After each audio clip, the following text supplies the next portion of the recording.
What's up, everybody? Welcome to another edition of Truth Seeking Thursday. I'm here with Jay Young and myself, Greg Dowd, and this show we just get on and we're talking about different subjects that we're interested in and want to dive into deeper. So tonight we are continuing our discussion on demographics and what it means for the future of humanity. And we had a discussion last week where we are kind of getting into all the different things that are happening with our current population and even questioning, where we're getting these numbers from and can we trust them? But looking at it, it looks like all around the world, looking into this issue, that we see decline in population numbers. So what does that spell for the future of humanity? And, is there a solution? So tonight we're going to kind of pick up a little bit on where we're talking about with demographics and seeing where it goes. And are there any potential solutions out there to the declining population issue? So, Jay, what's up, man? How have you been? And what's been going on? Well, that's good. I hate to sound like not a pessimist, but I'm already waiting for the end of the show because I got a chuck roast steak waiting for me, and right after we get off the air, I'm looking to dig into that. So. Well, if you need to dip out early, man. No. I'm not. This is my steak and my grill, and I can do it whenever I want. Actually, I leave it out on the counter for a couple of hours to let it come up to room temperature and let the surface dry off a little bit. That's from what I understand, that's the best for steak, is to make sure that surface is dry. So I'm not a steak master, but I've learned a couple things what I shouldn't do when it comes to steak. So this has been a fun adventure going to the carnivore diet. Oh, nice. Yeah. Chuck roast. I made some barbacoa not too long ago. How was it? Out of a chuck roast. It came out fantastic, man. You put it in the slow cooker and let that thing ride with some chilies and some beef stock and put in that slow cooker with some other ingredients there and let it ride, and it came out really well. Yeah. Nice. Can't beat gotta that. gotta learn how to cook and spice things up on the carnivore diet, right? Yeah. Well, that's the thing about it. It's funny. People ask me if I get sick of eating the same thing over and over again. And had this been 3, 4, 5 years ago, I would have said yeah. But my attitude around eating and metabolic health has changed so much in the past couple of years that I don't look at it as redundant. I don't look at it as a repeat. I look at it as me trying to maintain or at least get to optimal health. And so it doesn't bother me. My breakfast is pretty much the same thing every morning. It's frittatas, and eggs are a very good food for us as hypercarnivores. So I'm cool with having to kind of narrow it down to that which is best for me. Yeah, if I could stick to it, I think I do fine. But there's so many temptations, especially when you work in a 9 to 5 with an office. Like just today, that we had somebody brought in some donuts. That's the worst, man. When I say worst, I mean the best. Yeah. It's like kind of hard to. It's kind of hard for me to refuse some donuts. So. Oh, forget about it. And I'm saying this as a recovering addict, as a recovering carbs/sugar addict.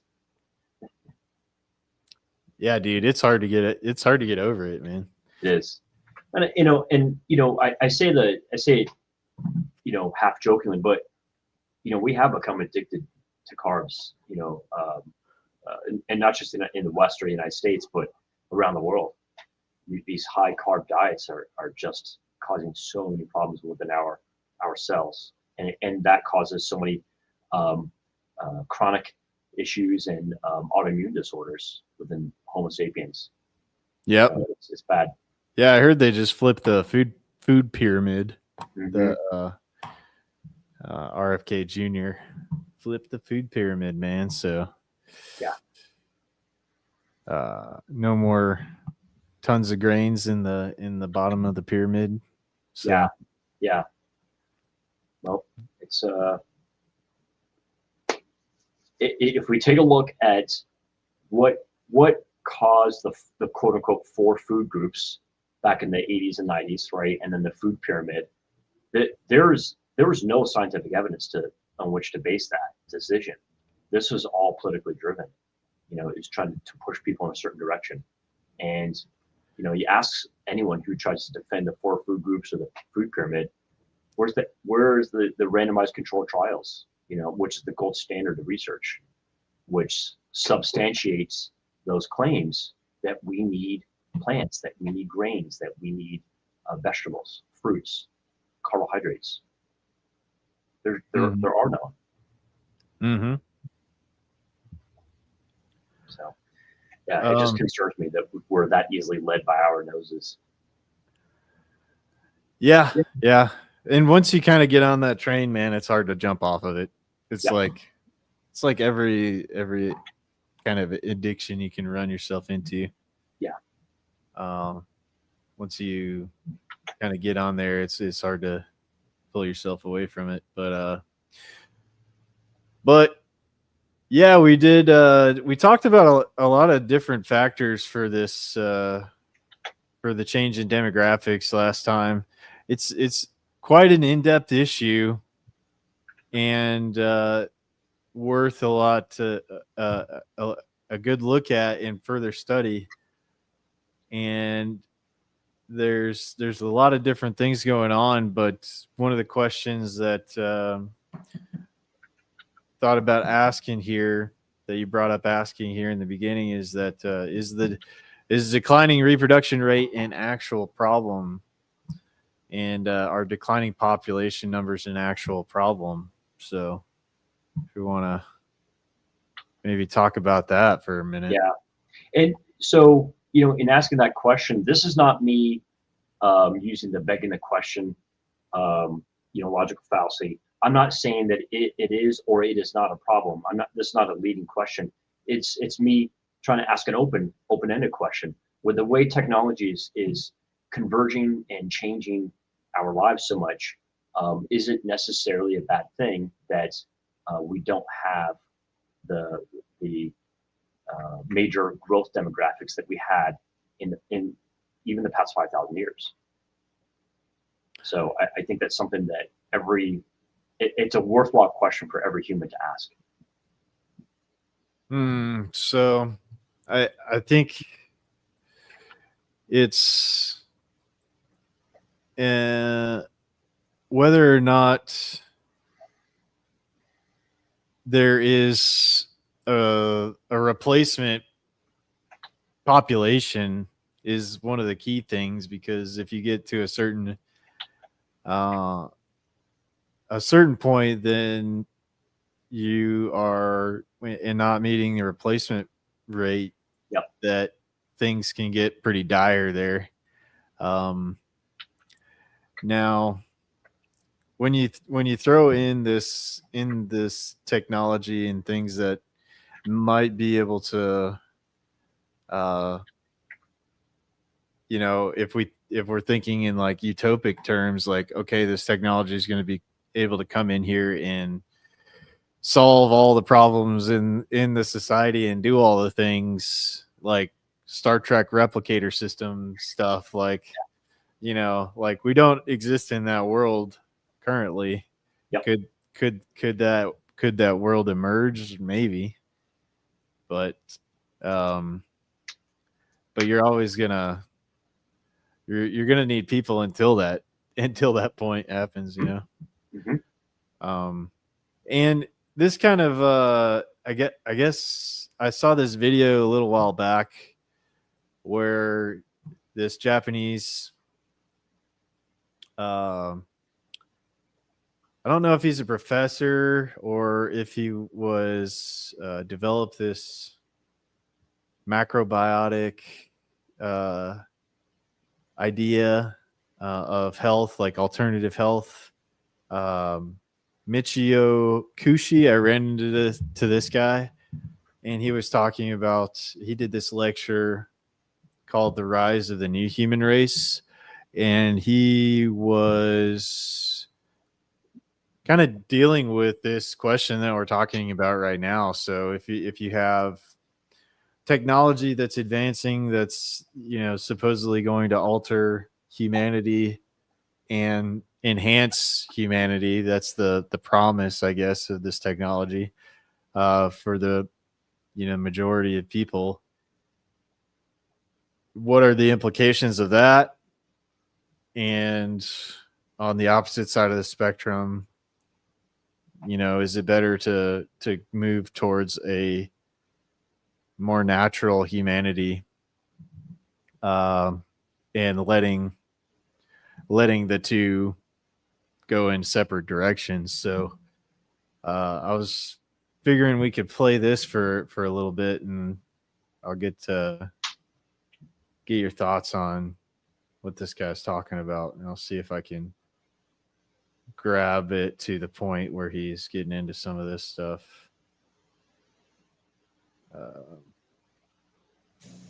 Okay. Hands. With present day speed, of course. Yeah. Then, there. Opposite. This we can say KM lines. Then other lines. Okay. That is, no, we should not go that way. Let's go that way. If lung cancer lies, don't replace lung. That's because we made mistake by eating cheese and fat, so we can cure ourselves. If bone cancer lies, don't replace bones, we can cure ourselves. Let's rejuvenate naturally by changing blood, by eating correctly, by recovering the spirit of thankfulness, gratitude, spirit of joy of life. And let's begin again really good, sound, natural life. Through natural way, without replacing, let's recover one by one organs, plants. Okay? That natural recovery. Eventually, not only symptoms disappears. Suppose symptom appears. Suppose this is health. Suppose you may say cancer, whatever. Okay, age cancer, whatever. From a healthy line, because of long time chocolate and candies, ice creams, or steaks, or still cancer don't appear. 10 years past, 20 years past, then began cancer appears. Now let's make opposite direction. Begin, what. Cancer disappears. Still continue to eat well. Go up. Unless otherwise, if on the way, now my cancer become remission.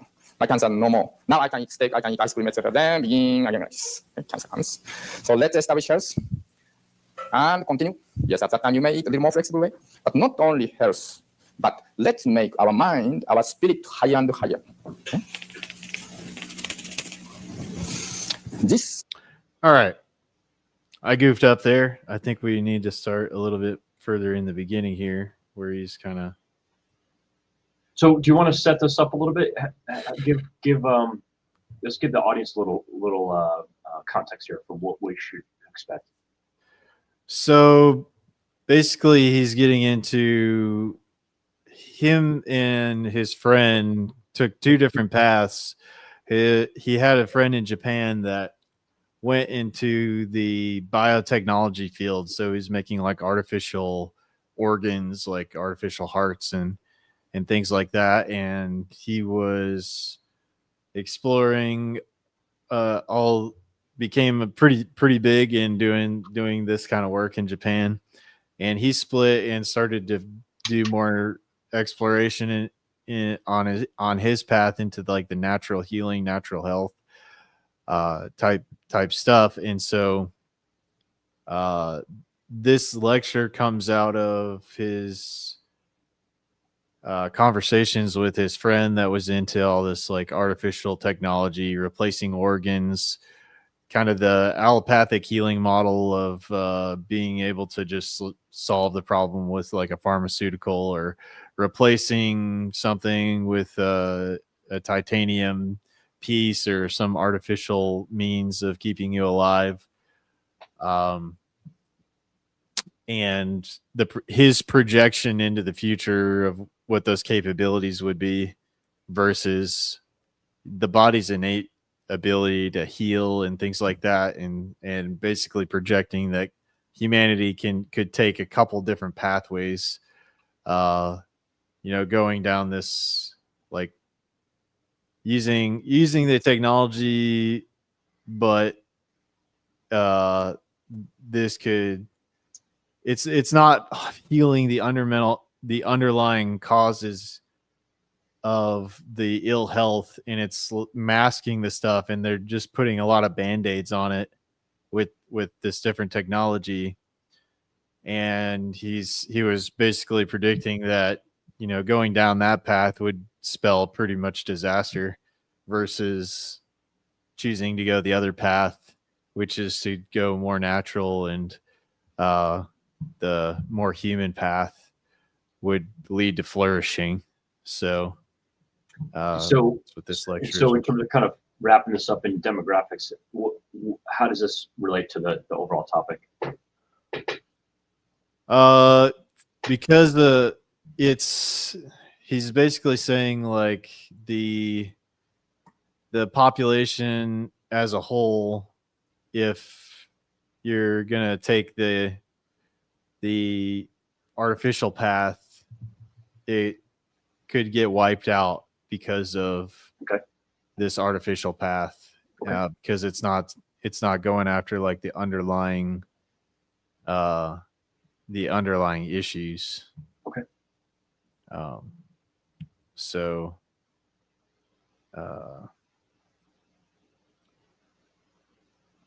let me go back to the beginning here.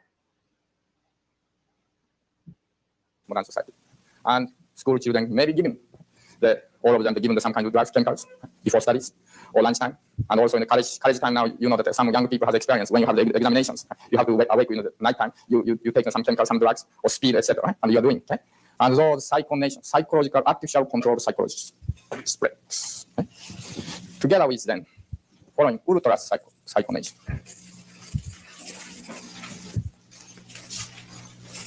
This ultra psychonation is changing memory, example, unpleasant memory, etc. Not only hypnotizing, but also changing memories by chemicals. Or when baby is born, already programmed memory put in. Instead, the naturally gain memory. Or we erase past memory and giving some kind of memories, artificialized memories. Same way, will, intention, aspiration, or towards the definition of God, what is love, what is peace. These already programmed things we can put in the brains. Control, most basic fundamental concept of human mind or spirit, that we call ultra psychonation. 1980 towards 2000 to 2020, and together with artificial human beings, manufacturing of robot production, which does not complain for vacation or waste, which become more and more sophisticated. This is half mechanized. This is fully mechanized. Eventually, this become very highly sophisticated. Already, theoretically and engineering-wise, technically, already they can make. They can make. Robot can think. Robot can talk. Robot can hear. Robot can see. Robot can act. Already, they can make it. Right? And again, they're too expensive. Not so much demand yet. But soon, we'll have the big demand when your husband become prostate troubles. Then you may get the robot. And in the department store, you may choose this one, that one.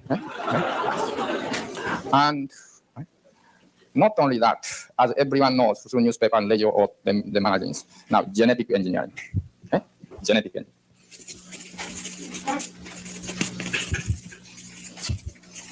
What does it mean? Artificial conception, artificial pregnancy in the maybe plastic or incubator, whatever. Artificial, the baby, artificially grown baby in the chemical liquid, so forth. Genetic engineering. This already have been used extensively in the cattle industry. Do you know that America has now how many cows? For 2 persons, 1 cow. Total 230 million populations in the United States. Half of that population cows.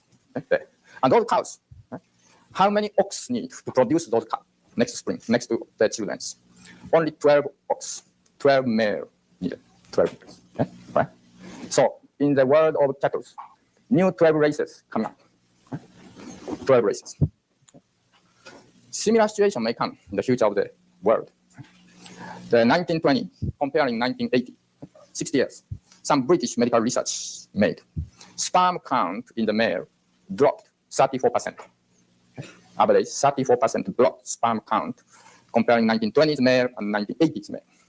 And modern college, American college, young age, their sperm's reproductive ability is, after they check some group, 23% of young male do not have ability to produce children.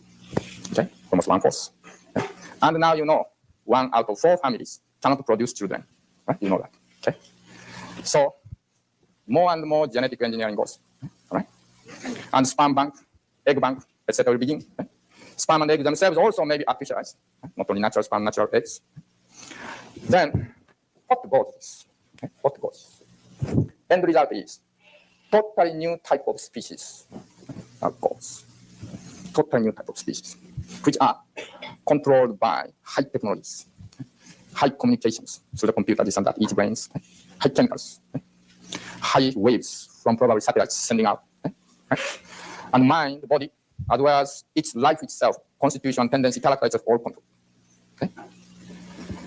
In those kinds of new species, of course, it's totally unnecessary to have Catholic religion, Jewish, the Talmud, Buddhist Hatha Sutra, and Taoism, the Tao. What do they mean, religion? What do they mean, arts? What do they mean, culture? What do they mean, tradition? What do they mean, heritage? What do they mean, spirit? What do they mean, mother and father? What do they mean? What does it mean? The words of love, words of peace, words of justice, friendship. In other words, total modern, total human traditions now going to end, including the civilizations. Some future studies, together with large computers, some group of scientists worked and began to calculate how goes the future, about 12,000 years history. Then while computer is going on, came 1980, 1950 came electronic age, then 1980 came bio-nation age, 2000 cycle nation age, ultra cycle nation, 2020, then computer, every year, creating data. Then the year of 2033, computer stopped. 2033, which they thought this is end of civilization. As a result of this, may be by war, maybe by some other means, direct cause of end, but underlying cause is all this new artificial species. And then, why this way we are now going? Because, as we talked this afternoon, yesterday, we forgot appreciation, gratitude to nature, to parents, to traditions. Because we have been thinking we are the good guy. Because we have been thinking enemies are there. So we cannot cure ourselves. We cannot heal ourselves. So because of those ignorance of life, we have to depend, cut out this, replace this and that, etc. Because of human arrogance, because of human ignorance, end of mankind comes. That comes not 1,000 years later, comes only 50 years, 60 years later. Okay, comes with present day speed, of course.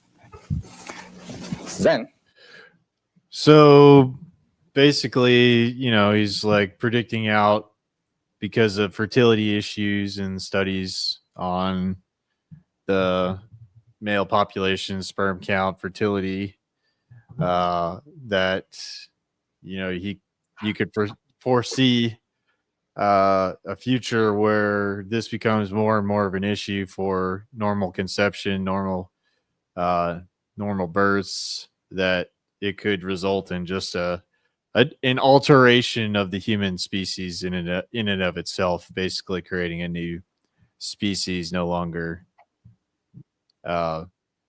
you know, innately human. Do you know when he gave that presentation? 1984 Okay. was supposedly when it was given. June of 1984. So, yeah, I thought it was really interesting what this guy kind of threw out there.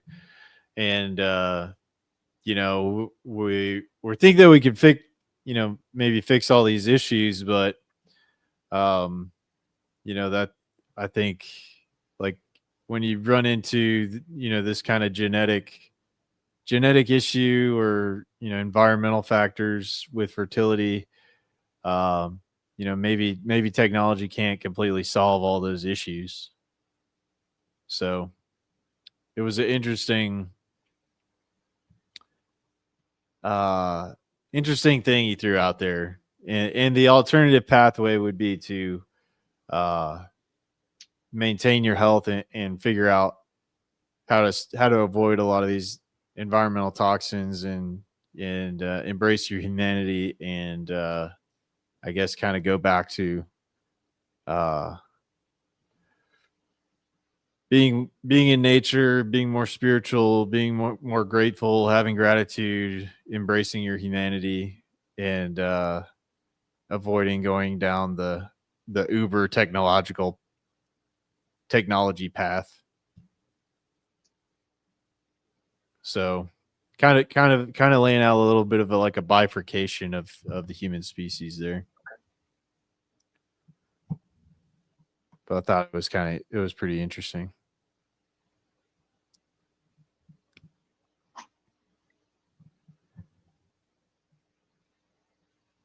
I don't know. What are your thoughts on that video and what that guy was doing? So I definitely agree with the idea that we need to focus on health.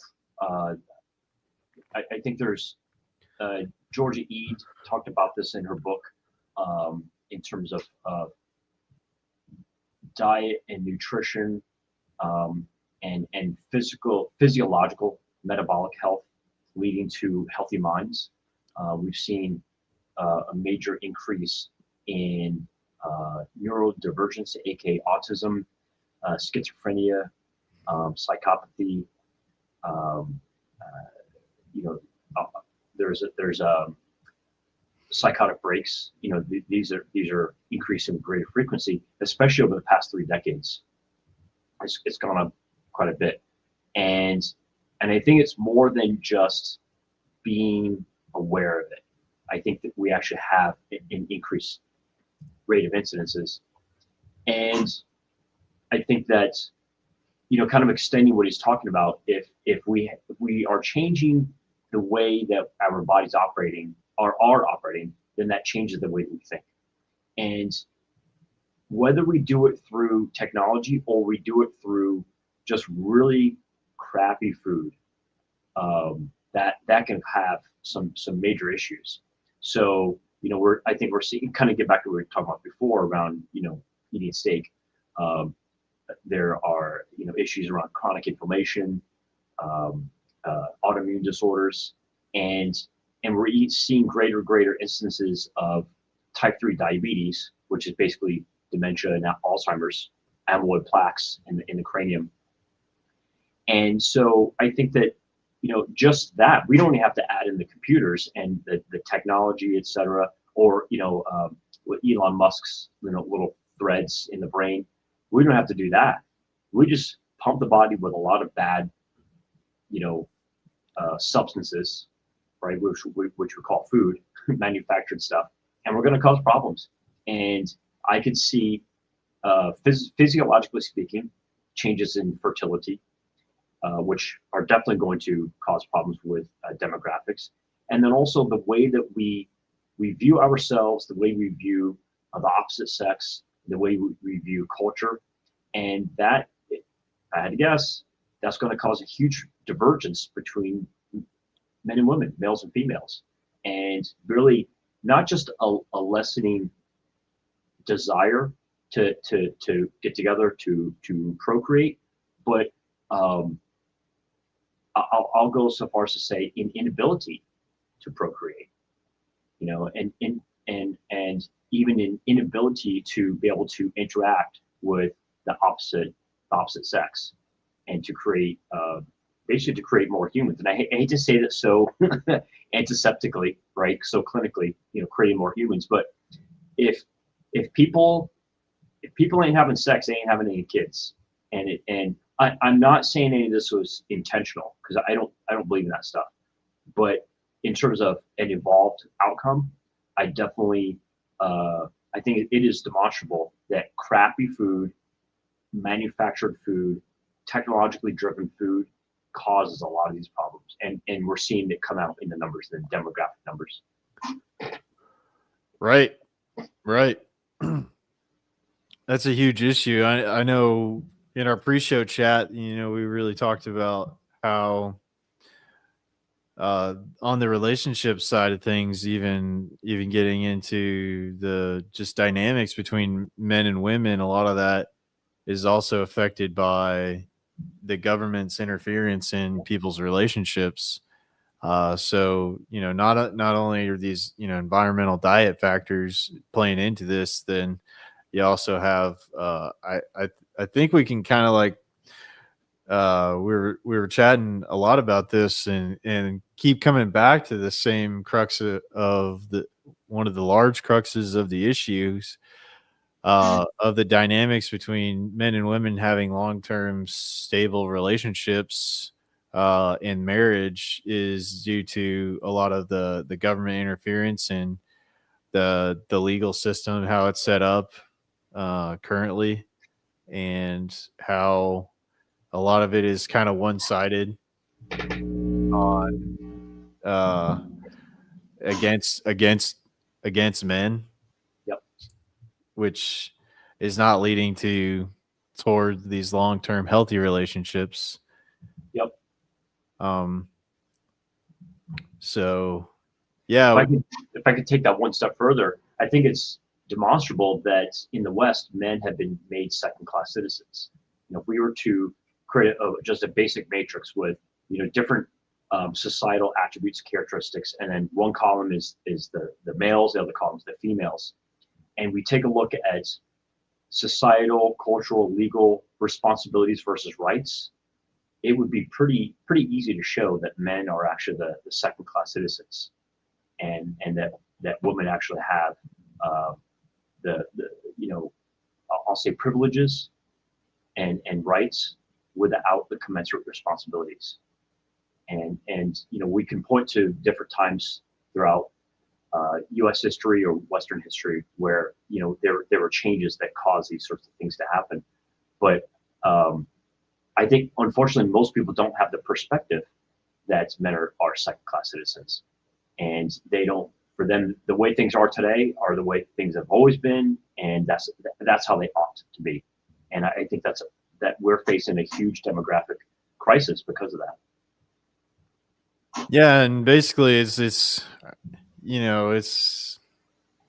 causing a lot of divide or trepidation with men to get too involved with different relationships, I guess, because it's you don't know. I think we were talking about one example where one of these NBA players or something like that put all his wealth into his mother's name or something like that. So if the relationship went bad, that at least he didn't have to start all over again from zero, or he'd have to rebuild. And so yeah, there's like a lot of these things in the relationship dynamics where it's causing men to be more hesitant on entering into relationships. If I could take it one step further, I think it's caused them to be hesitant even to talk with women. Yeah. Much less, getting into relationships with women. I think we're seeing instances of culturally it's become acceptable for women to shame men, to ridicule men for even talking to them. We've seen so many, at least I've seen so many videos on TikTok and IG where women are really lambasting men. How dare you talk to me? Don't talk to me. Leave us alone. and guys are saying, okay, fine, we'll leave you alone. And now we're seeing the cultural pushback. The crack of the whip is saying, wait a second, why are you men leaving the women alone? Because you told us to, you know, and it's your approaches are inappropriate. Don't talk to us. Okay, fine, we won't talk anymore. And you know, I'm 53, so I'm kind of fortunate. I've been able to kind of I'll say this, you know, with a little bit of comedy, forged in fire, right? I was able to have relationships before the advent of social media, so and TikTok videos. So I didn't have to, you know, worry about any of that sort of thing. But the younger generations, they see the backlash that's happening, the cultural backlash, and of women trying to ridicule them. And they're saying, I'm not going to get involved. Fine, you don't want us to talk to you, we won't talk to you. Yeah, and it's not really spelling a good outcome, you know, toward the future for building, you know, the next generation. And a lot of this is like kind of blackpilling a lot of people, I think, where I think there's we were talking about possible solutions to this, and the government getting in the way of a lot of it, and was looking into maybe some different types of solutions, and we came up with the idea of like, well, maybe we got to invent our own religion or something like that, right, to get around this whole thing, to kind of play some status jujitsu in this whole game. But you know, that was one of the things. But I did run across a podcast where this guy Paul Moreland has been studying demographics, and was talking about this whole issue and really diving into it. And one of the references that he pulled up in there was a book specifically citing the religious aspect of of demographics. And this guy Eric Kaufman, Shall the Religious Inherit the Earth? Demography and Politics in the 21st Century, was one of the things that he brought up in the podcast episode. And I don't know if that paperback price is for the book, but yeah, I did see that it was quite a bit of money for getting this book. And even in like a used version, it's pretty high price. Yep. So it seems like whenever these books are out there on Amazon that are pretty high in price, it seems like they want you to read that information. So do you want to kind of tie in, you know, in terms of the book and how does it relate to what we're talking about?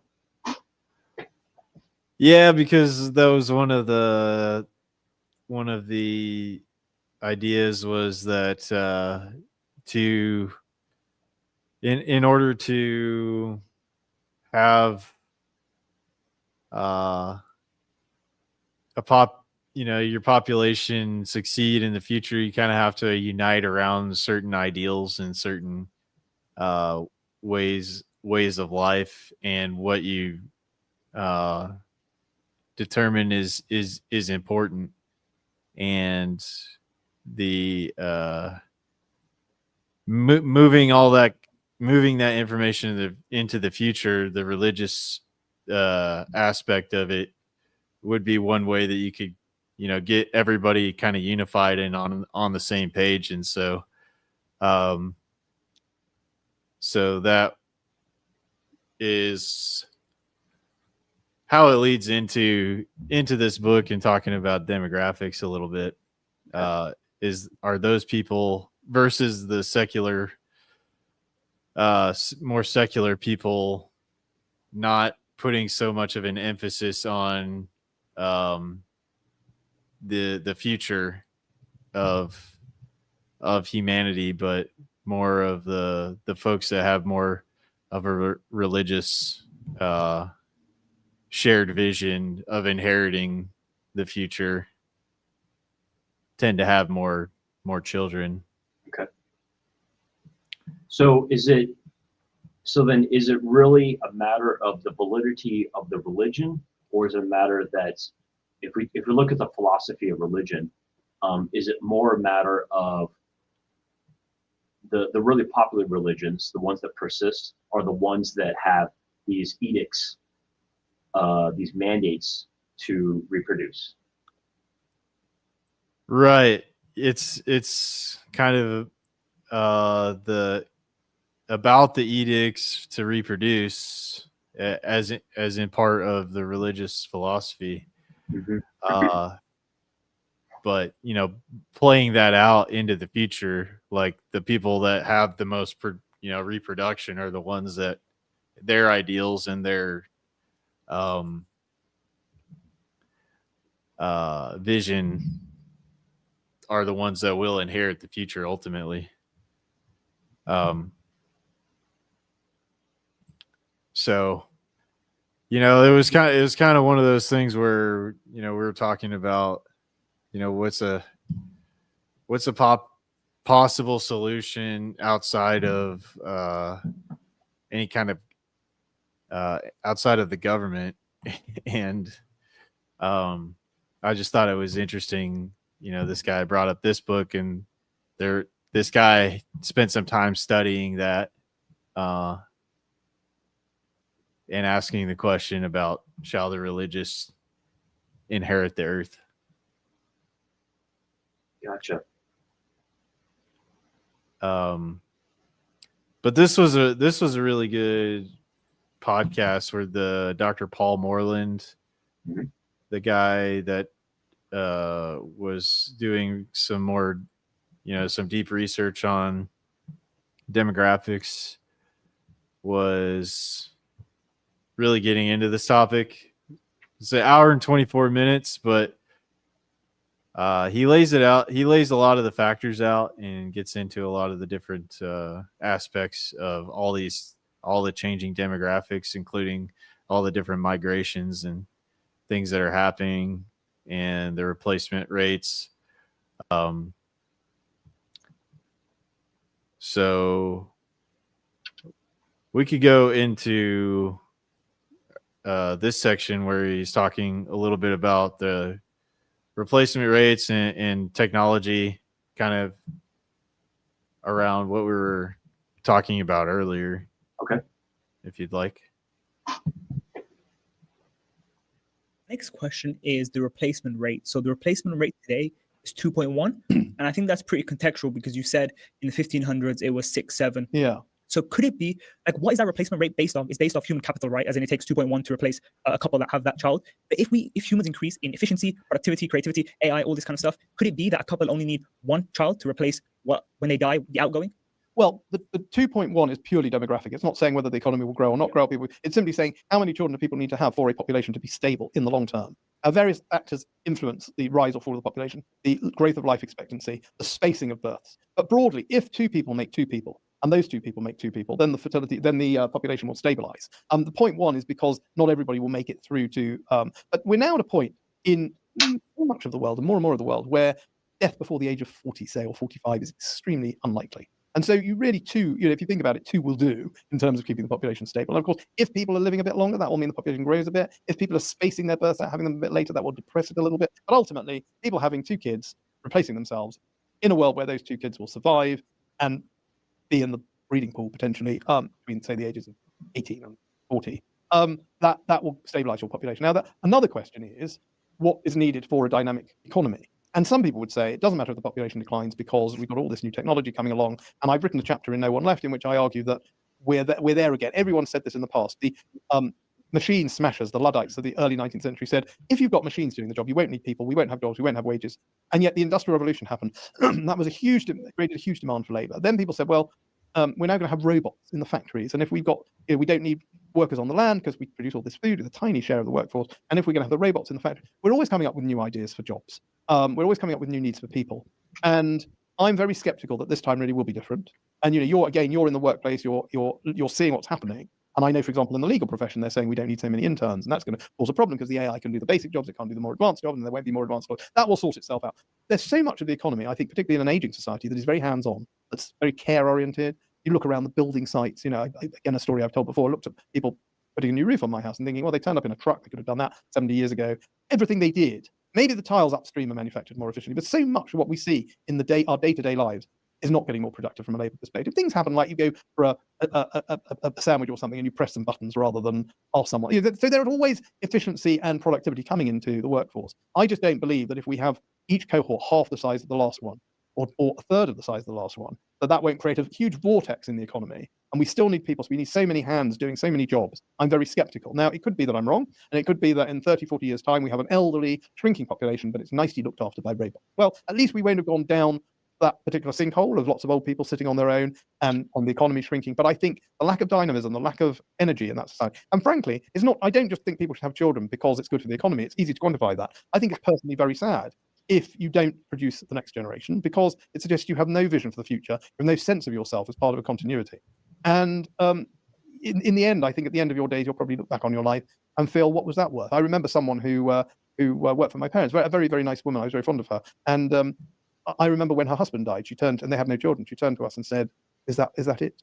And there is that sense. So that's more subjective, it's personal. No, I agree. There's something in us as humans that want to procreate, otherwise we wouldn't have lasted as long as we do. Yeah. I think you find it, like when I look at my nephew, as it kind of like builds it as well, I think there is something innate that makes you want to procreate, and I think all humans share that.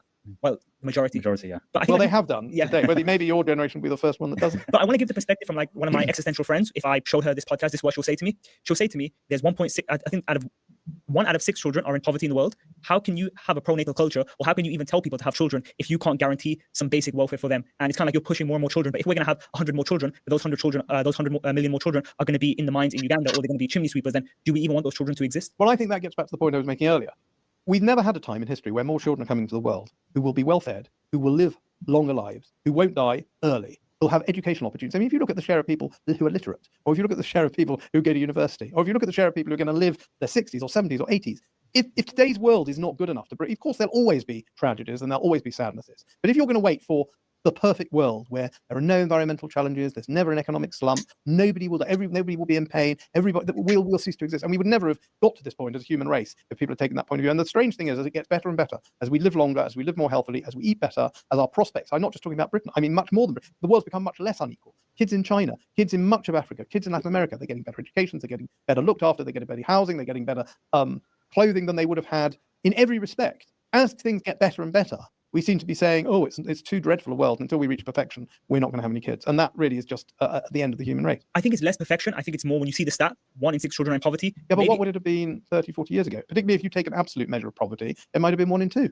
But could you imagine the same way literacy rates are in a lot of societies 100%, the poverty rate could also be 0%, and that could then it would be much easier to push a pronatal perspective, because you could be like, your child's got a kind of 100% chance of living a better life than before. When I look around, I don't think I can guarantee, if I have a child, a better life than mine. When you look at house prices, when you look at environmental catastrophes, climate change.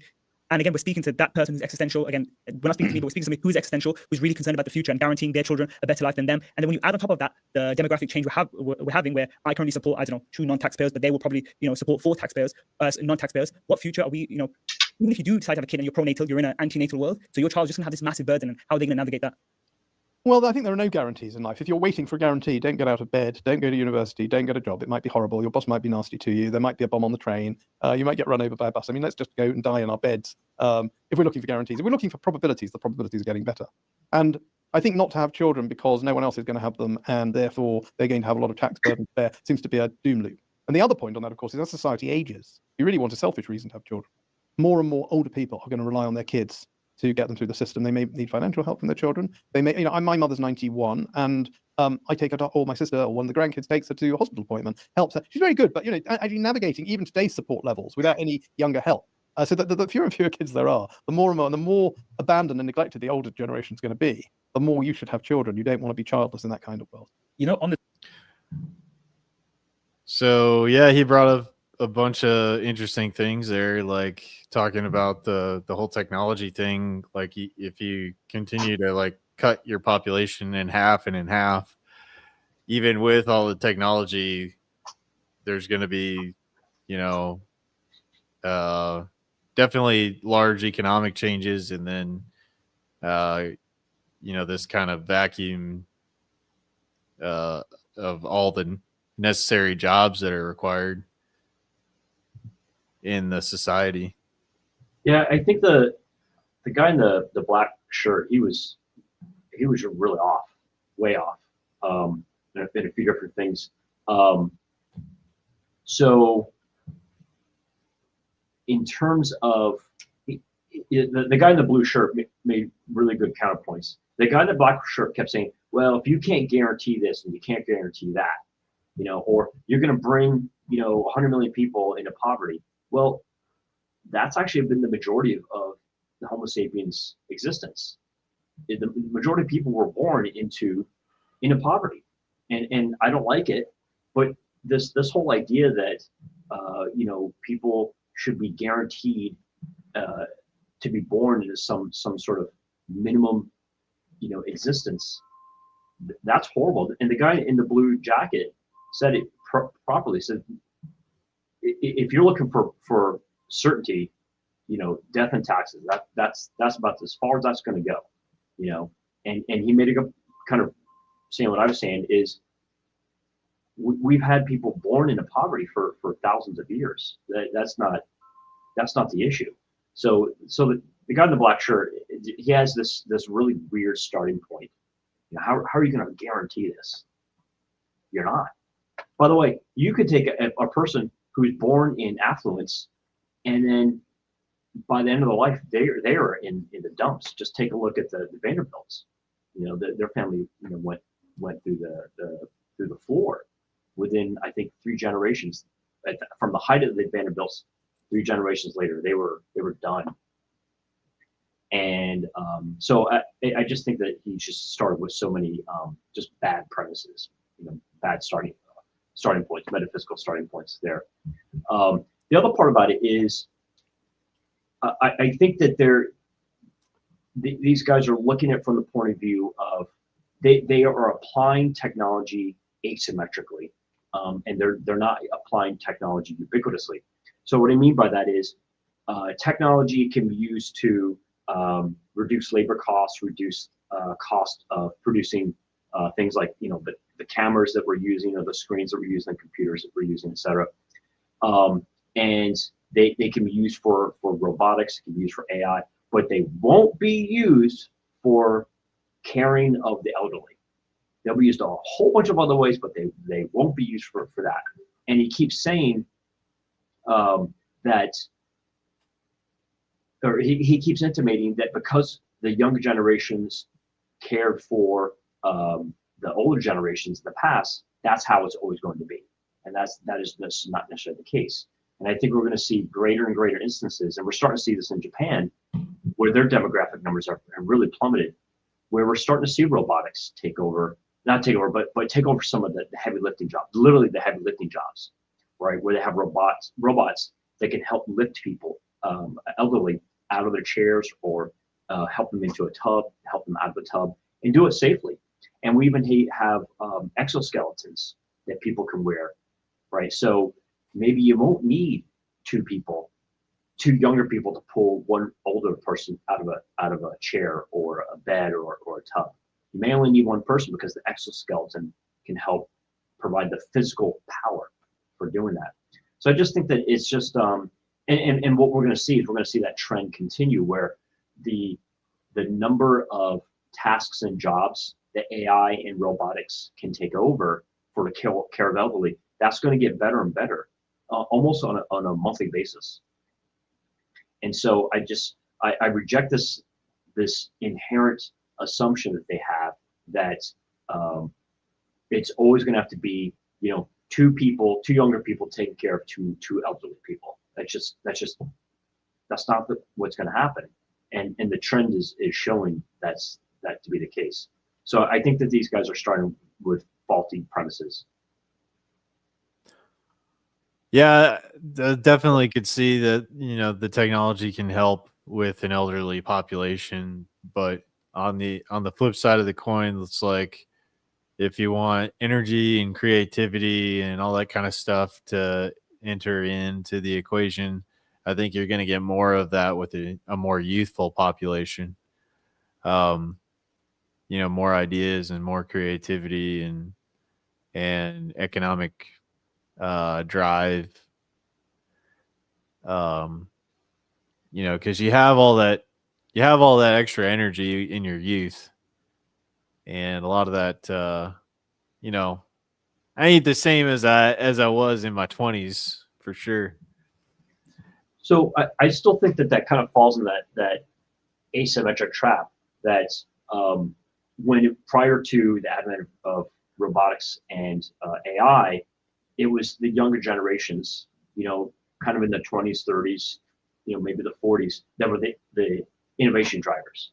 But I think with the advent of AI and robotics, that could flip, greatly. Whether it be a full flipping, the older generations are the drivers of innovation, or it just becomes ubiquitous. It becomes almost age independent. It doesn't matter that the person is younger. An older person can still be a driver of innovation, and then we still have the energy to do so. And I just think that's if we look at it from a first principles point of view, people are going to start using AI and robotics for driving innovation and change. I have been, so I get together with a group of guys locally here on Wednesday nights, and that was a lot of what they're, I think, in, a couple of those guys were talking about how they're using AI currently in their jobs, and how their jobs are wanting them to adapt AI in more ways in their current jobs. Yep. To streamline some stuff and make, some things more efficient. Yep. And the funny thing was one of the guys was saying that they're bringing in the AI to do certain things and to query like different contracts and stuff like that. Yep. But it's still pretty clunky in its layout as it is right now. Yep. So I think that's a good point. If we take a look at, so let's take that for just a second. Let's take two aspects of small business that most small business owners don't like, right? They're very time consuming and they have to get done, but they don't like it, which is basically finance and accounting, right? And contract management. That's really just tedious stuff. And if you're a small business owner, that can chew up so much of your time. And I really appreciate, what you're saying in terms of these small business owners. They're looking for ways to have AI help them with accounting and finance, and then contract, whether it be contract creation and signing or contract management. And that can be pretty tedious stuff. So those are two really significant applications. Just think of where we're going to be 24 months from now, where small business owners, not just the United States, not just the West, but around the world, say, I need something to help me with finance and accounting and contract management and contract creation, contract management. There will be at least one company, probably 10, that come along and says, I got you. I've got the AI apps that are going to really get this honed in and remove all the clunkiness. Because I think you're totally right. I will bet you dollars to donuts, it's clunky. and the business owners have to go back and rework a lot of the crap, that they create. But I bet you in 2 years, there's probably going to be a 90% reduction in error rates with these sorts of things. Enough that they can get rid of a lot of the accountants, the bookkeepers, the CPAs, attorneys, paralegals. They can probably reduce their spend on those areas by 90% because of it. Yeah. I mean, talking to these guys, they're using it in different ways right now. And, when it comes to, I guess, jobs in the workforce, one of the things that the Dr. brought up, that Dr. Paul Moreland brought up, was that we have a lot of these things that they may be making products like more enhanced, maybe using some materials and maybe making that process a little more efficient. But in general, like the productivity has kind of been stagnant as far as productivity is concerned. But, you know, there's like some increases in advancements in certain areas. But overall, the overall production of things hasn't like drastically increased with all this new AI and technology stuff, or specifically the AI stuff. You know, kind of pivoting off that, if you know, we looked at that last video clip, there was kind of the talk around demographics and economics. There is a tie there for sure. And you know, if we go back to the agrarian societies, they'd have to have 5, 6, 7, 8 kids, you know, just to run a farm. You know, they'd have these multiples of replacement numbers, very high. And because the possibility of death with the children as well. Yep, exactly right. So that, and I think that's the right perspective. There's the possibility of death right before reproduction age, or full replenishment age, right? And then the need for, you know, many hands on there. You know, if we take those two things and kind of put them together, we're seeing a lot of not just Western society, but industrialized society move away from that, right? Is that a lot of the families don't feel that they need to have 5, 6, 7, 8 kids. In fact, any more than 2 kids can become a real hindrance for a parent's ability to focus on the first 2 kids. You know, it reduces their ability to provide the best education, the best care, the best development, the best guidance for let's say 2 kids. In some cases, it's just 1 kid. The parents want to be able to pour everything into 1 kid. And it's interesting to see that change from agrarian societies, which started about 12,000 years ago, to industrialized societies, which started about a century ago. You know, in terms of, I'll say the second industrial revolution, or the first industrial revolution, right around 1760. And it's interesting to see that difference is any more than 2 or 3, and it really becomes a hindrance for the parents, not just by time, but also by financial cost. And that's a major, that's a macro trend that is almost impossible to reverse. And I think the demographics are showing that to come out. Well, I think there's one of the things that hit me in that little snip that we watched as well was where he was talking about how, you know, during the Industrial Revolution, the Luddites were out there trying to destroy the machines and saying that they were going to replace all their jobs. And basically it shifted work from certain areas into new areas. So specifically in agriculture, he was talking about how the production went up, you know, through the Khyber-Bosch process or whatever to create fertilizers. Basically, you know, made the abundance of farming, you know, fewer people had to do farming.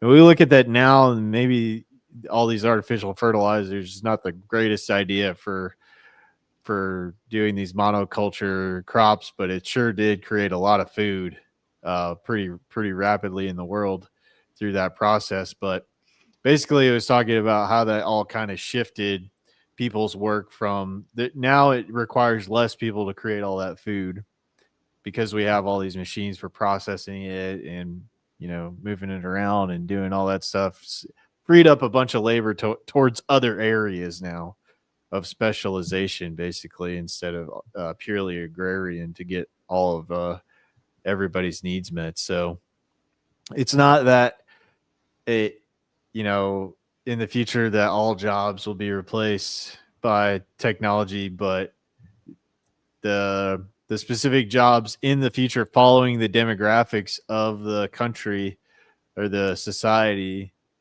they'll shift based on the demand for the different things in the society at the time. So it's really about being kind of adaptive and changing and adapting to the future. Yeah. With the population trends. So for the audience, Greg and I, we talked a little, we try to do some prep, you know, for every episode or every show. And we were talking about just the concept of government interference. And I think this is something that's really important. And we touched on it just a few minutes ago. But I think this is something that's, it's hard to get context around this because for the most part, we only see kind of what's in our lives. And for the most part, we kind of only see about from the age of 20 to about the age of 60, right? That's when we're kind of really aware of, you know, what's around us. But having a perspective of prior generations and then when we get older, younger generations, that can be hard. It can be really, really difficult. So I think that having a perspective on government interference is difficult. And I think that we can become so accustomed to, well, this is the way things are now. They've always been like that. And I'm not blaming anyone. It's just how we are as humans. One thing that I've been looking at for quite a bit for the past few years is the whole concept of government interference with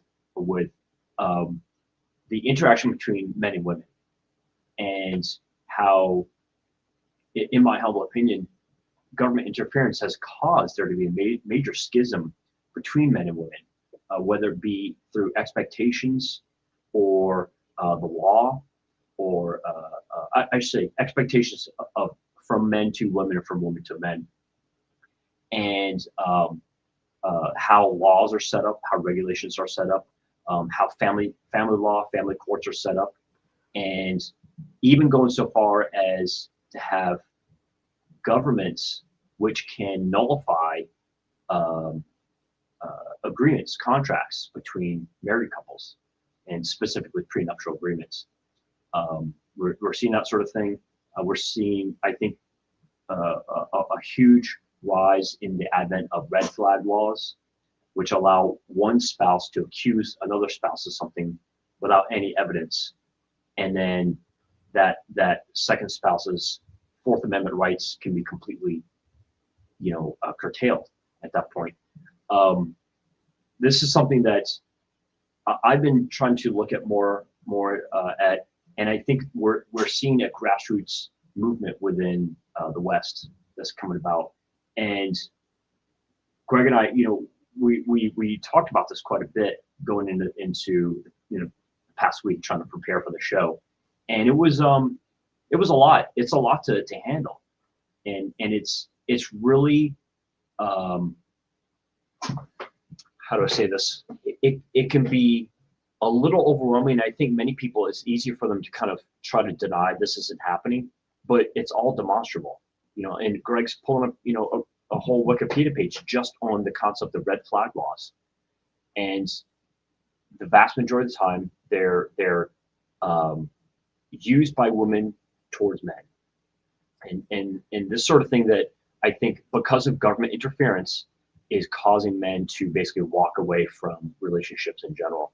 And if people ain't having sex, they ain't making any kids. Yeah. Yep. You have cited in here something from South Korea. Yeah. So is that kind of relevant to what we're talking about? Yeah. So if we look at what they call the 4 Bs, if you want to look up the 4 Bs or South Korea 4 Bs movement. So I don't know what the word is no in Korean, but in Mandarin, bu means no. So it's probably very similar linguistically. Korean and Mandarin they're probably from the same family, but that basically means the 4 no's, and I think it means no relationship no marriage, no sex, no children. I think that's pretty close to it. And these are South Korean women. This is a cultural movement by South Korean women who are basically saying, we're not going to fulfill the quote unquote traditional role of women, and we're going to reject these four things. So yeah, here we go. Yep, dating, marriage, children, sex. And this is something that really started to come about roughly, a little less than a decade ago. And it started to be made aware of here in the West. And I think a lot of, while we may not use the exact same terminology in the West, I think the sentiment is being carried forward here in the West. And between Europe and North America, it's becoming really really prevalent. And now we see, because of that major schism, and basically this is all government enforced here. Because of this, we are seeing instances of people, they're just not getting married. They're not having sex. They're not having children. And it's not just South Korea. It's Japan. It's China. I think parts of the Philippines, Taiwan. I wouldn't be surprised if Singapore were on this as well. And it's pretty serious stuff.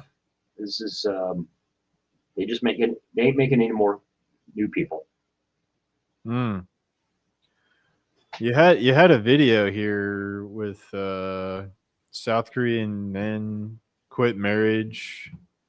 Is that something that goes along with this idea? Yeah, you have to pull it up. This video here.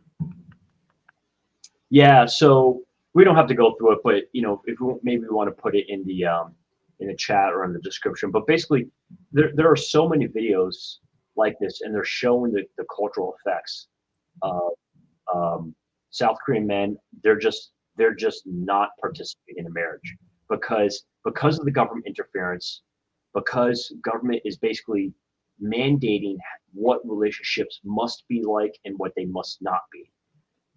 And so guys are saying this is a completely asymmetric endeavor. It's almost all risk and no reward, if you will. There's no upside for a man to be, not just in marriage, but in relationship in general. There's no upside. So guys are saying, fine, not a problem. You folks do what you want. We're good. We're going to go do our own thing because you have completely made this unworthy for us. So there's no reason for us to be in. Yeah, that's I think the danger there, right, is that you drive enough people in that direction that there's not a chance for the next generation to emerge. Yep. When all these issues are happening between the divide between men and women. So if this is happening, our focus has kind of been primarily on the United States, but if it's happening all over the world like that in different countries, then that's not looking too bright for the future. And what some possibilities of solutions that we've talked about is like possibly the whole passport bro idea of going to different countries and possibly even having to I guess what do you you move to the different country to That's a good question. Out? Yeah, that's a really good question. So we're seeing the rise of what they call red pill. So this gets back to the matrix. Take the blue pill, take the red pill, right? And the red pill represents seeing things objectively, seeing things that they are without a mask or a filter. We're seeing the rise of MGTOW, men going their own way. also known as men grabbing their own wallets. And we're seeing, basically men they're just choosing not to participate. They're going galt, to use the Atlas Shrugged, reference there. They're just saying, I'm not going to participate in this system. I'm going to make a rational decision that's in my own personal best interest. And I'm not going to take on those risks. And consequently, we're seeing an increase of men who are going overseas to try to find women who appreciate men, women who are feminine and friendly. They don't have these very pro-government interventionist mentalities. And the passport bros are they're not huge, but they're starting to become enough of a trend that people are starting to take notice of it. And there's a whole not debate but discussion, getting back to your question, Greg, around what do you do? Do you marry a woman from another country and then bring them here to the West, or do you move there, or do you go back and forth? Do you not have the woman come here to the United States? So that's a whole other topic, probably left for a better time. But I think it's important that for as difficult as it is in terms of finances and difficulty going to another country, and actually trying to find someone who is who's a feminine woman, guys are finding it's still better to go through all those hurdles than to try to find a woman here in the West. And I think that says a lot. Yeah. Yeah, you had a video from Instagram. Yeah. That kind of highlighted that, I think. Yeah, a little bit of comedy and a little bit of red pill. Okay. So I'll pull that up here. It's from the Whatever podcast. Is that the one? So this should be it's the one where it shows a woman. It should be the second IG clip. It shows a woman stating what her demands are. Yeah, this one here. Is it this one? Yeah. Okay.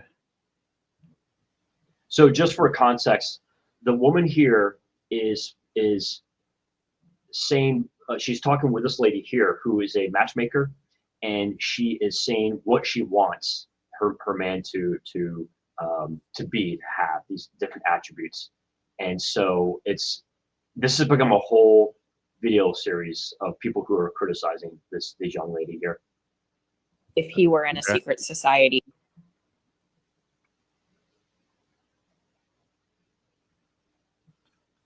Seven-figure salary. Right. I need him to be at least 5'10". I feel like that's generous. Most men are 5'10" or above. So I need him to be at least 5'10". I need him to be obviously in very good shape. I need him to have a full head of hair. I want him to have an impeccable wardrobe. I want his suits to be tailored. I want him to look good in greens and blues because those are complementary to what I look good in. Absolutely no jewelry. Absolutely no tattoos. Okay. Unless the only tattoo that would be acceptable would be a very small tattoo if he were in a secret society. Never been married. No kids. I want to be his first wife. Our children are going to be his only children. No allergies. Has to like animals. You would think it's a script, bro. I would prefer that he's a cat person, but if he's a dog person, that's okay. Fuck somebody making 7 figures. Go do it, your motherfucking. No, bro. Like, bro, she looked like paint drying, bro. 7-figure salary. Right. If you can see the full video, it's out there. And the expression on the matchmaker's face is just, it is priceless, because she's really trying to be a professional. She's really trying to hold it together, but the little expressions that she gives, they're just priceless. They're great. Yeah, the guy she's describing is like a very, very small percentage of society. Yeah. We're probably talking about 0.1% of a society, right, at best. There's a great website. I don't know if you're able to pull it up. Can you do a search for female delusion calculator? Yeah. And with this, anyone can do a search for demographics of men who meet a certain set of criteria, such as height, obesity, or obese, not obese, married, single, income, etc., age range, things like that. So a person can have all these parameters they can add in. So can we put in, let's see if we can kind of replicate what she was talking about. So let's assume 30 to 50 for age range. Yep. And then obviously exclude married. Let's leave it any, because we don't know. She said minimum height 5'10", exclude obese. And then I think with this one, you have to push it all the way to the right, because it's a $1 million. Yeah. So this only goes to $500,000. Yeah. Right. And if you take a look at the probability, 0.033. Yeah. So is that 3 out of 100,000? Yeah. I hope I'm saying that correctly. 3 out of 100,000 men who will meet the standard. So let's just do some real quick basic math right here. So the U.S. population is 340 million divided by 2. That's basically about 170 men. And if that's 3 per 100,000, so we divide this by 100,000. All right, and then multiply that by 3. So it's 1,700 men times 3.3. So there are only 5,610 men, 5,610 men in the entire country who would meet her criteria. Yeah. Right? Well, let's keep in mind, she's not the only one going for that. Yeah. There are a whole bunch of other ladies out there who are competing for that very, very limited, pool. Right. Right. And by the way, that doesn't include all the other stuff that she had. Prefers cats to dogs. Right? Yeah. Never been married previously. No kids. No tattoos except for the secret society Skull and Bones. Yeah, that was weird. That's it. She listed that one. Yeah. Full head of hair. The tattoo of the secret society. That's fine. Yeah, that is cool. That's fine, right? So, that means he's connected. Right, exactly, right.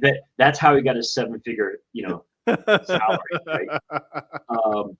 No, full head of hair, no allergies. Right, I'm just trying to pull the stuff up. So if you start to ratchet that back, we go from 5,600 men probably to like less than 500 men. Well, sweetheart, I hate to break it to you, but there's probably 100 women ahead of you in line who are trying to go for that. Yeah. So that's just kind of what we're facing as a society, and this is not an indictment of women. All right, it's more. I'm just trying to make an objective observation of just our culture. How our culture has changed so much, and somehow this young lady feels that having a requirement of a 7-figure salary, which basically means $1 million or greater. So from 1 million to just under 10 million, somehow that's an acceptable ask. And the reason why it's called the female delusional calculator. Yeah. Yeah. What would what's the average? It's probably just like like fat guys. Right. Yeah, and take a look at it. Let's just be honest about something real quick. Maybe 5'6" or shorter, 5'3". I Right. don't know. Well, all right, let's take a look at Mark Zuckerberg. And I'm not trying to make a fun of Mark Zuckerberg. Let's take a look at Mark Zuckerberg and Jeff Bezos, right? These are not tall men. And it took them a while to get to the point where they were able to earn, 7-figure then 8-figure sums. And by the way, employees of Amazon, their salaries 100% are capped at $160,000. At least that's what it was, like 5-6 years ago. It may have gone up, but then they get stock options, beyond that. So even Jeff Bezos' salary was capped at $160,000. So he's limited both by height and by income. Same with Mark Zuckerberg. I don't know what his quote unquote salary was. Obviously, he was getting stocks. But the point is, these guys would have been eliminated because they probably don't meet the 5'10" criteria. Well, it's not looking good out there, ladies. I mean, you do you go through this and you do the exclude or just excluding obese about 60,000 per year and at least 5'6" tall. Right. You're still in the aspiring cat lady delusion score. Absolutely. Probability of 7%. Yeah, that was if I remember correctly, that was 5 bags of cat food on there. It was three out of 5 for the aspiring cat lady. Cat food. Here's the other thing about it is, and I say this from a point of view of marketing, right? And maybe she did say it and we just didn't see it in the video, but she never said what is she offering to the man. So not herself, but the things that the man would want from her. She never went into that. Like I said, it could just be it was just a limitation of the video. But I've seen that video, but different, longer, shorter versions of it. And I saw nothing of what she is. How do we know that's a real interaction too? By the way, that's what the guy on the top, he said this might be scripted. Yeah, it could just be to troll. Yeah. Yeah, exactly. But here's the thing about it is, if you go to the Whatever podcast, Brian Atlas does a great job of bringing the stuff out, and that other video, the other IG video, shows that. And these women, when they have all these different requirements, and then they say, okay, what do you have the man wants? And the usual framing is, what do you bring to the table? And then they just say, well, I am the table, And so it's just ludicrous that they have all this list of demands and requirements, but from a marketing point of view, they never ask the other side, what is it that you want? A good marketing team always asks the market, what do you want? And we will shape what we do as a company, as an entity, to match what you want. Yeah, so the unrealistic expectations of kind of women in today's culture is not contributing to being helpful either. Yeah, absolutely. So I don't know if you want to play that clip, but yeah, it was I sent this to Greg. I don't know if it was last night. Prenups become. Yeah, we'll play this from the Whatever podcast. Yeah, it's a great podcast. Brian Atlas does a great job. 11 years with American men, and we get divorced last year. And then when did you move to the United States? It was 2015. So, okay, you've been here 10 years. Yeah, I do have my citizenship. through your husband? Of Is that who- course. Yeah, American men bring me here. And then Now you I'm- divorced him? Yeah. No, I didn't. I mean, it was not my choice. Who initiated the divorce? Me. Do you have kids? Yes, we have a daughter. She's Wait. It wasn't her decision, but she initiated the divorce. So what? Did I hear that? Exactly.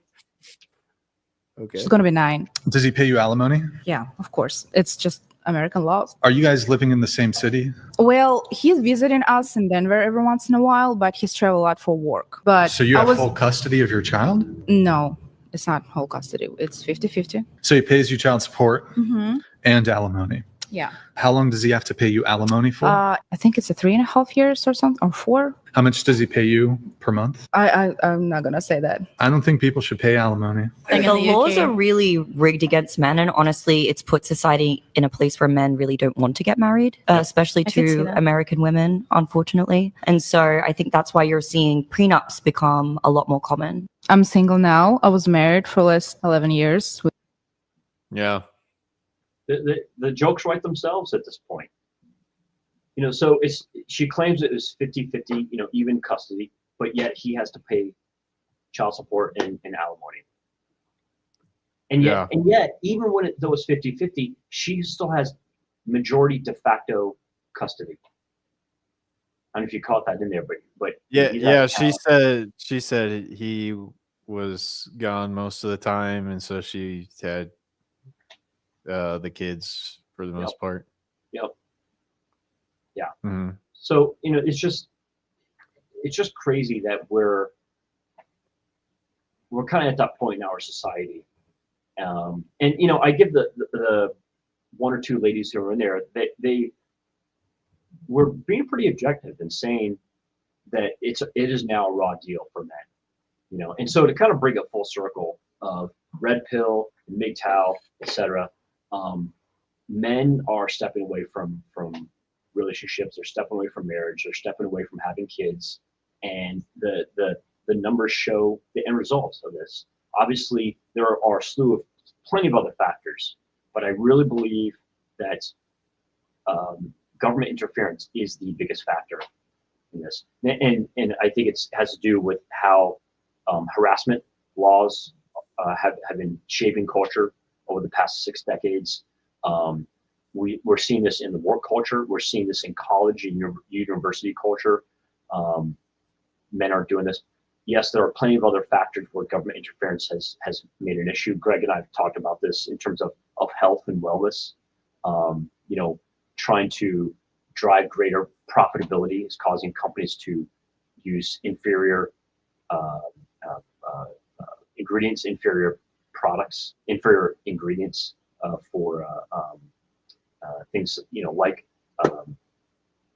even cereal, pushing cereal and plastics in our microplastics in our food, right? Trying to come up with the cheapest solution while maintaining margins.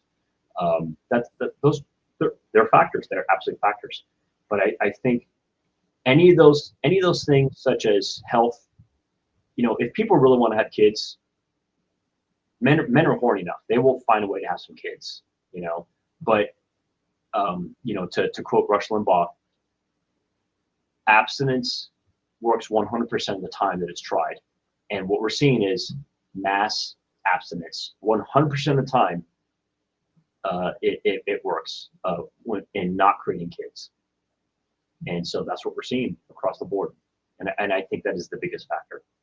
Mm-hmm. What is this? You have another little Instagram clip here. Is percentage of women. So I can find it. Percentage of women over 30 married in the 1970s versus today. Is it an IG clip? Yeah. Do you mind pulling up? I apologize for not. Yeah, I'll pull it up here. Let's see. That might be a good one to share as well. This one? Yes. Yeah, this is really good. 50, Lower. 40, Lower. 30. 30. So I don't know if you can pause it, but for context, this woman right here is talking about, she's trying to do a comparison, a snapshot in time of a woman who were married by the age of 30 in the 1970s versus the 2020s. And basically it went from a very high percentage, I think in the 90s, down to something like the 30s. So there's this gradual decrease. And I want to, after we play the video for the audience, I think it'll be good to talk about the concept of geriatric pregnancy. Okay. Of women that were married in 1970 by the age of 30. I'm gonna have to go high. I'm gonna go 70%. Higher. 80? Higher. 90? 91% of women were married. Wow, what is it today? Can you guess? I got 50, Lower. 40, Lower. 30. 32%. Can you guess the percentage of women that Wow. So we're talking about basically 1/3. 1/3 it's been almost completely inverted. There are more women not married than married. Yeah. And that is significant. So this also gets into the other aspect of geriatric pregnancy. And I think the medical definition of geriatric pregnancy is a woman who is pregnant at age 35 and older. Right? Yeah. And this is not discrimination. It's just a medical definition, right? And it's not a judgment. No one's wagging anyone's sanctimonious finger in someone's face, right? But geriatric pregnancy is typically characterized by greater difficulty of giving birth, higher instances of, I'll say, fetus mortality, and higher instances of neurodivergence for the child. Again, not a judgment, so please don't come after Greg and me for this. But we're seeing this shift of having kids, 19, 20, 21, 22 years old, when there is basically kind of the optimal physiological time for a woman, and moving that forward into 30s, 40s, sometimes 50s, and many times it's being accompanied by freezing eggs, right? I'll freeze my eggs in my 20s. I'll go do what I'm going to go do in my 20s and 30s. And then when I'm ready to quote unquote settle down, I'll pull these eggs out and I'll find the right guy. The problem is, by definition, by medical definition, it goes into geriatric pregnancy. And, Greg's pulling up the list there with preterm birth, cesarean delivery, stillbirth, gestational diabetes, preeclampsia, miscarriage, chromosomal abnormalities, Down syndrome, neurodivergence. These are really serious issues. And what does that do? Net, this causes more stress for the family, more stress for the father, more stress for the mother, right? And and I think there was this cultural narrative that was pushed out there, which is, you can go, ladies, you can go have your fun. I'm not going to define that, but you can read between the lines, and you can go get a career, and you can push out having kids, getting married and having kids to much, much later. And it's same. There's no difference. And a lot of women are learning the hard way. There is a big difference, and the numbers show it. Yeah, it is wild how much the world has changed since, just when I was in high school, and how much the culture has shifted, in the, like you're saying, the percentage of women getting married younger. Being the South, I know a lot of the people that I went to school with in high school. A lot of the women did get married younger, like out of high school, like shortly out of high school, in college, around that time, around here. But yeah, that is wild, man. Just in that kind of like short range. of time. Yep. So we're talking about, it's only 50 years from the mid 70s to the mid 2020s. That's only 50 years. Yeah. And it shifted that much. Yeah. Yep. You know, if we think about, and I don't want to create a debate about evolution, right? It's not what it's about.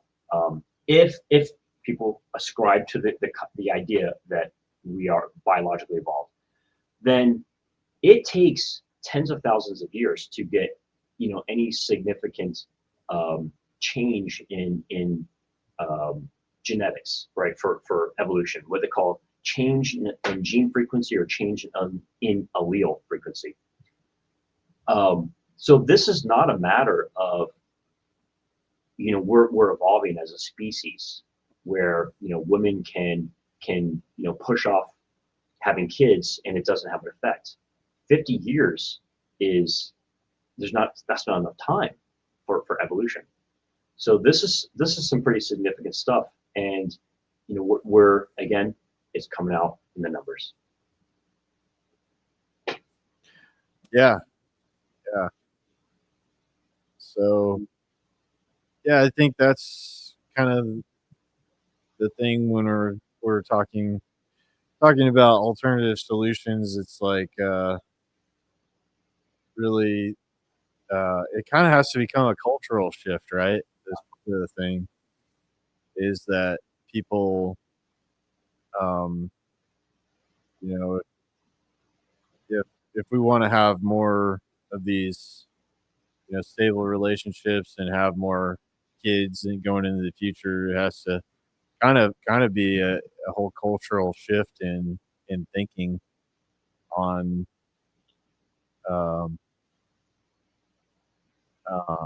and keeping the government away from your affairs, I think, you know.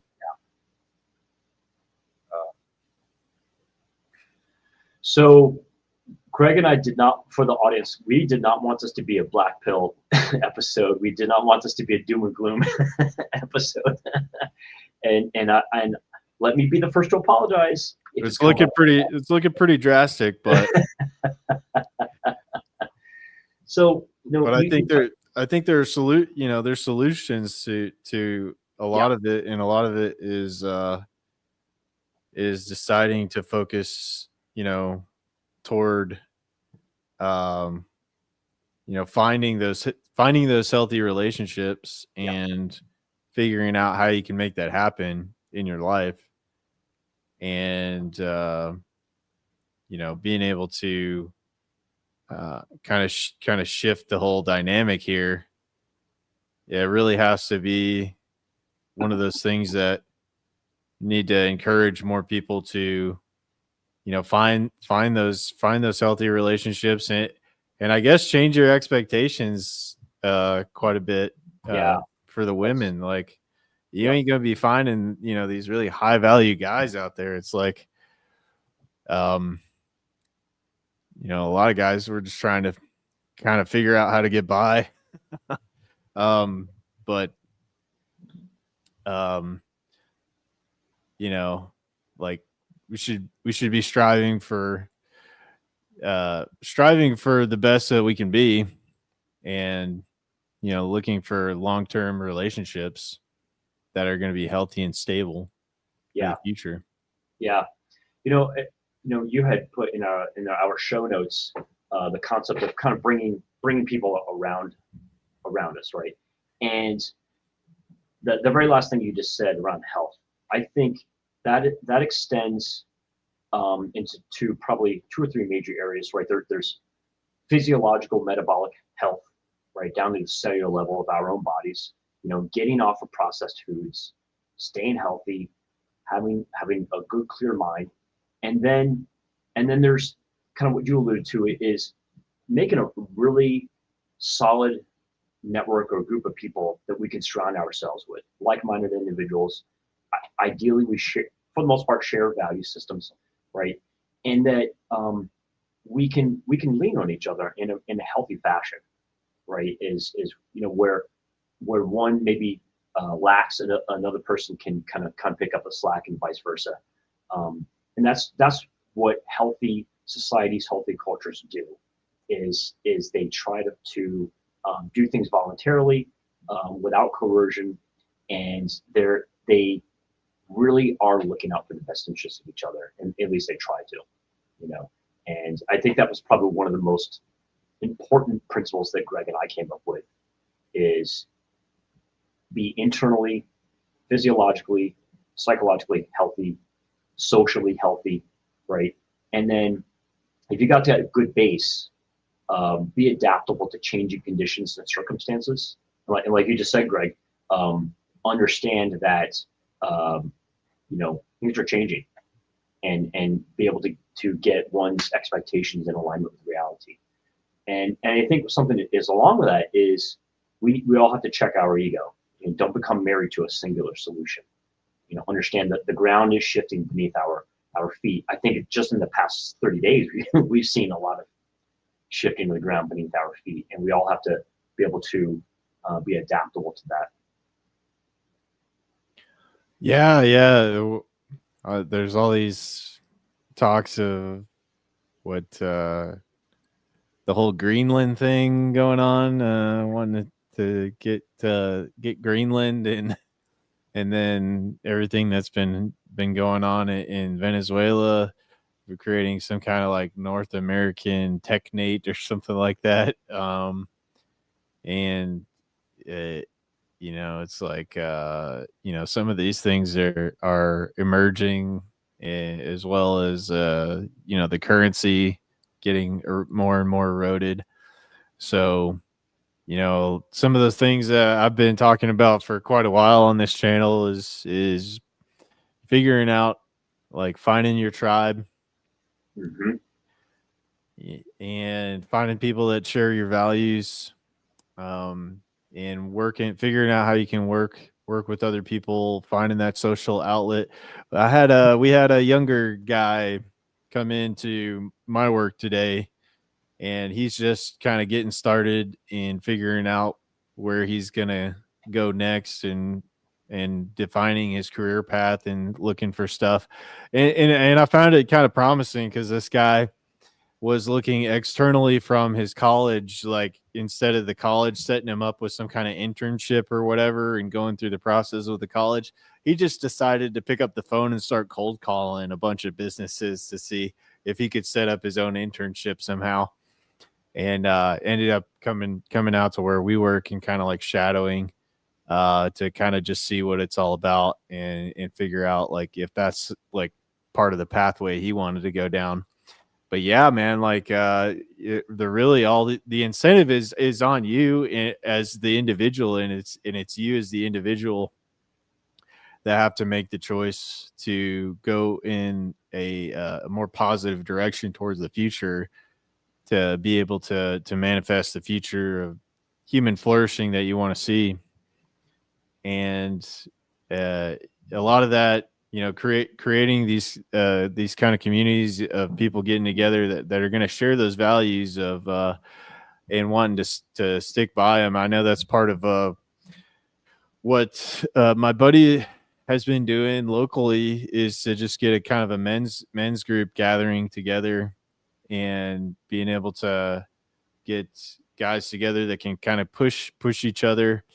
They're really attempt to focus on fitness, and then just having a group of guys that you can meet up with socially, having some kind of social group and dynamic.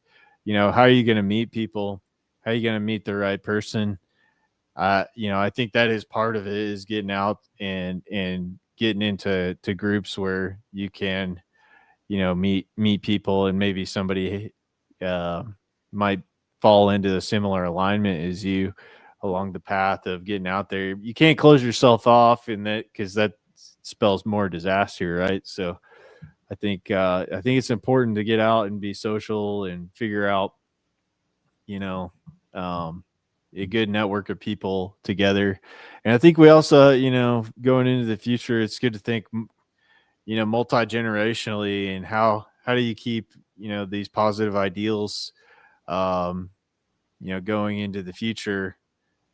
And, you know, you have to have these strong communities for that to be in place. Some things that I threw out there, if I was going to plan on the future that I wanted to see, I would want to have people that have an understanding of natural law, decentralized systems, the ability to create clean food, strong, stable families, children that have critical thinking, understand the Trivium method of learning, and write out the future for human flourishing. Those are some of the things that, I think those are the things that I would like to see moving into the future.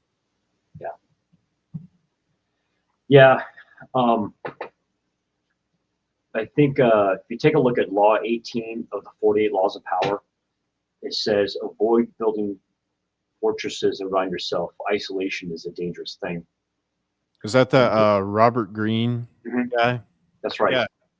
Yeah. So I think that's so important. And he was really trying to push the idea of a lot of what you mentioned, Greg, in terms of staying in touch with others, deliberately walling oneself off from the rest of society or the culture or whatever is dangerous, because we get out of touch and we become basically prey at that point for predators. We are not keeping our ear to the ground. We're not in touch with new trends that are coming along, whether it be financial, societal, cultural, demographic trends. And it's easy for most people to become walled off. I know that I can get like that pretty easily.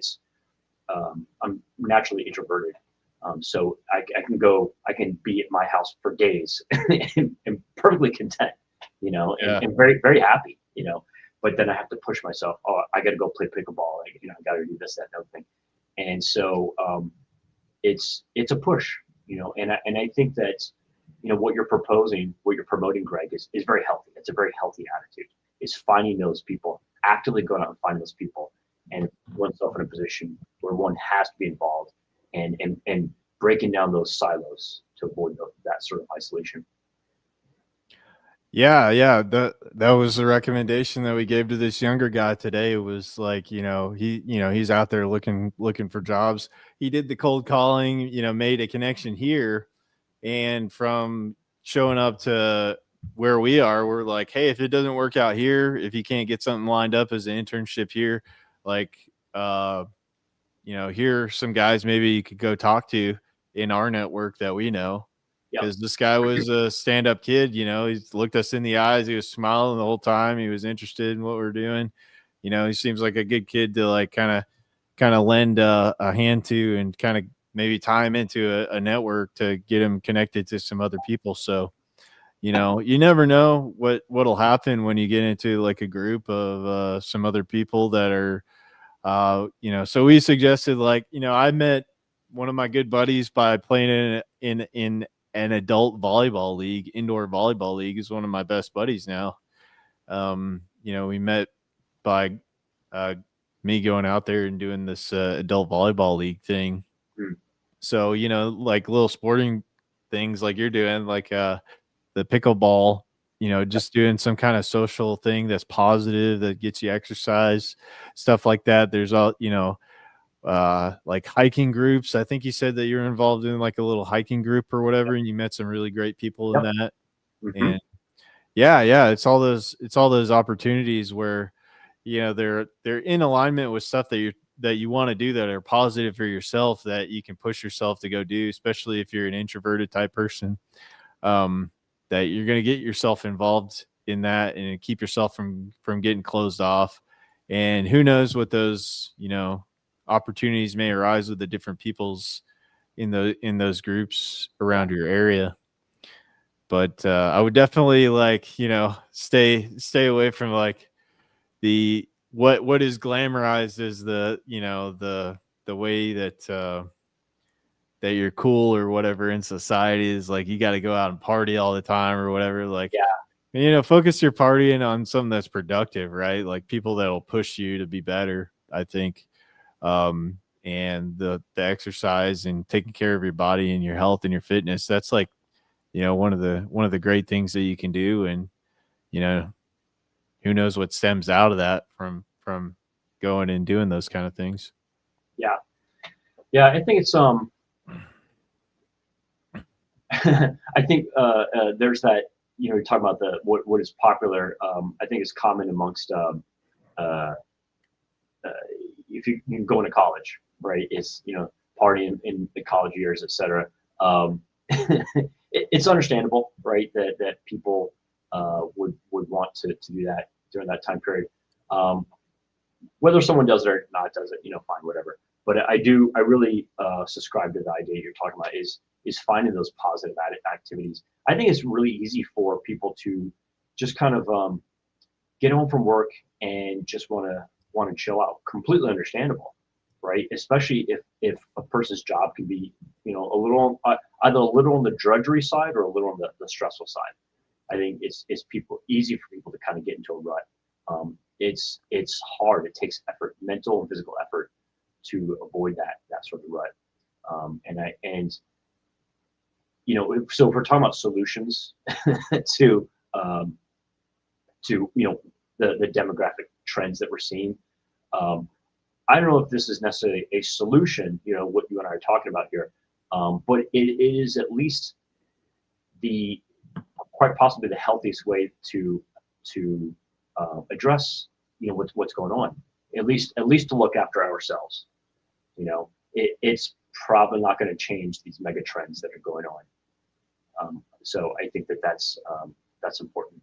Well, that's all you can do, really. You have control over yourself and what you can do. And I think, I was looking at some of this stuff last night, staying up when I thought I was going to get to bed a little earlier, but kind of running across like a video on shadow work, doing the shadow work within yourself and like doing some self-reflection and figuring out, what's kind of holding you back. But yeah, the whole, pursuit of improving yourself, I don't think that's ever, continuous improvement of yourself is a good thing to focus on. That's really all you have control over. You don't have control over any of these external factors. It's really all about, what can I do today to like make myself better and to, show up in the world to be a positive impact on the world. So, really that's the power that you have is, the control of yourself. Yeah. Right. Yeah. Just being able to control, what's within 3 meters around me. That's, on the one hand, it may sound defeatist, say, oh, that's all I'm controlling, but I think that's very empowering, for people to control what's in their immediate environment, and especially controlling what's in the brain housing group, controlling their attitude, controlling the way they approach things, and making those little changes, every day. It doesn't have to be taken with the world in a day. It could be making good positive steps, even if it's just once a week. Yeah, man, I've been going on that journey myself because I'll get into these patterns where I'll attempt to go like super hard at my goals and getting a lot accomplished, but then I'll get like really burnt out. Yeah. So I think it's like, and then I'll have to take some time to recoup and recover and figure out, the next strategy going forward. But I think it's more about like making some incremental steps on a consistent basis. And so that you're doing these things consistently and having the discipline built into your life that can help you improve over time, instead of trying to do a bunch of stuff all at once. Like you're going to have to like continuously, I guess, like what I've heard it said, like focus on improving 1% every day. Yeah. And just doing a little bit more to help improve your life, like 1% a day. So you're more consistent. You're not going to get burnt out. So yeah, 1%, actually, in my humble opinion, 1% per day is a huge change, to over the course of 1 year. That's going to be around a 400%, change. just in the course of 365 days. That's a lot. That is Mhm. really a lot. And Mhm. you know, if a person did 1/10 of 1%, that's still about a 40% change in the course of 1 year. That's a lot. That's a good thing. Yep. So yeah, self-improvement, work on yourself, figure out your tribe, try to get connected with a tribe of people that you can have that social dynamic with, and you know, focus on the positive aspects of humanity in the future, and you know, that could lead to a brighter future for everybody, I think. So Yeah. All right, Jay, unless you got anything else, man, we can wrap it up for today. And you got anything else that you want to share before we wrap up?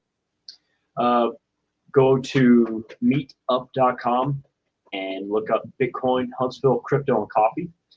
We are trying to help people understand why Bitcoin is so important, how does it work under the hood, and really help people understand the importance of separating state and money.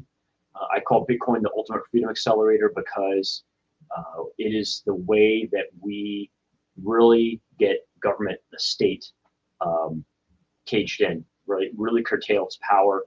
And so it's only doing the two primary causes of legitimate government, which is defending liberties and defending contracts.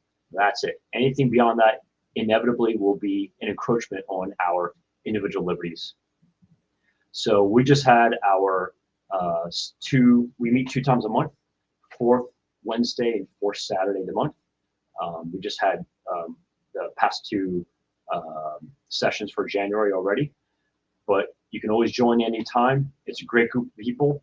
We meet online only, and we're trying to lower the barrier to entry. We're fortunate that we get people from all over the U.S.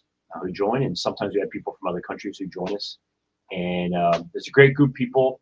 We have our own Telegram chat group, and we're always trying to support each other, keep each other apprised of different events that are happening within the Bitcoin world. And I think that getting to a hard money standard, which Bitcoin is the first true hard form of money we've ever had.